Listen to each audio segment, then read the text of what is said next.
పరిశుద్ధ గ్రంథం నుండి అపోస్తలుడైన పౌలు తీతుకు రాసిన పత్రిక 2వ అధ్యాయం చదువుకుందాం. ప్రార్థన.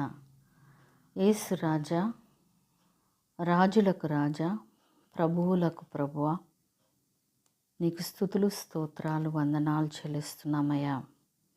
నీ వాక్యపు వెలుగులో ప్రభువా మమ్మల్ని మేము తండ్రి సమర్పించుకుంటూ నీకే సమస్త మహిమ ఆపాదిస్తూ యేసయ్య పరిశుద్ధ నామం అడిగి వేడుకుంటున్నాం మా తండ్రి.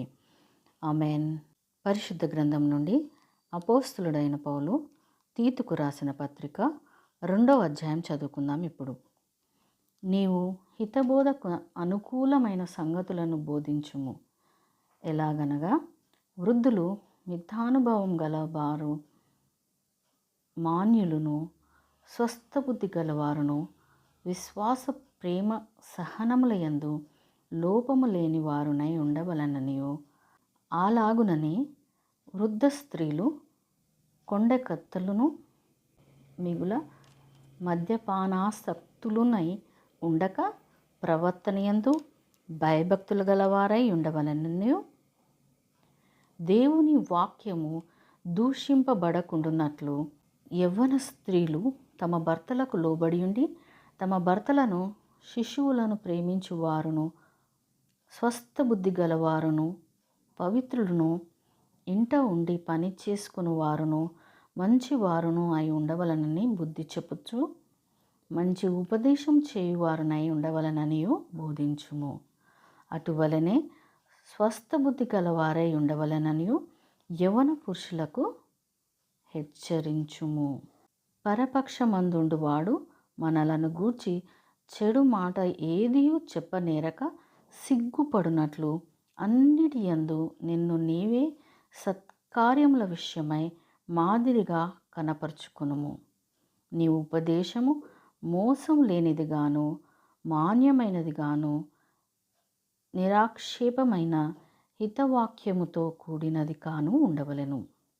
దాసులైన వారు అన్ని విషయముల యందు మన రక్షకుడగు దేవుని ఉపదేశమును అలంకరించున్నట్లు తమ యజమానులకు ఎదురు మాట చెప్పక, ఏమీయూ అపహరింపక, సంపూర్ణమైన మంచి నమ్మకమును కనపరచుచు అన్ని కార్యముల యందు వారిని సంతోషపెట్టుచు వారికి లోబడి ఉండవలెనని వారిని హెచ్చరించుము. ఏలయనగా సమస్త మనుష్యులకు రక్షణకరమైన దేవుని కృప ప్రత్యక్షమై మనము భక్తిహీనతను, ఇహలోక సంబంధమైన దురాశలను విసర్జించి శుభప్రదమైన నిరీక్షణ నిమిత్తము, అనగా మహాదేవుడును మన రక్షకుడునైన యేసుక్రీస్తు మహిమ యొక్క ప్రత్యక్షత కొరకు ఎదురుచూచుచు ఈ లోకంలో స్వస్థ బుద్ధితోనూ నీతితోనూ భక్తితోనూ బ్రతుకుచుండవలనని మనకు బోధించుచున్నది.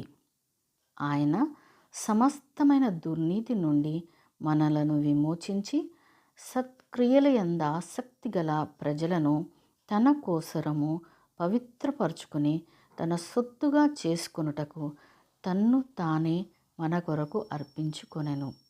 వీటిని గూర్చి బోధించుచు హెచ్చరించుచు సంపూర్ణాధికారంతో దుర్బోధను ఖండించుచు నుండుము. నిన్నెవనిని తృణీకరింపనీయకుము. దేవుడు తన పరిశుద్ధ వాక్యమును మనందరి హృదయంలో ఫలింపచేయునుగాక. ఆమెన్.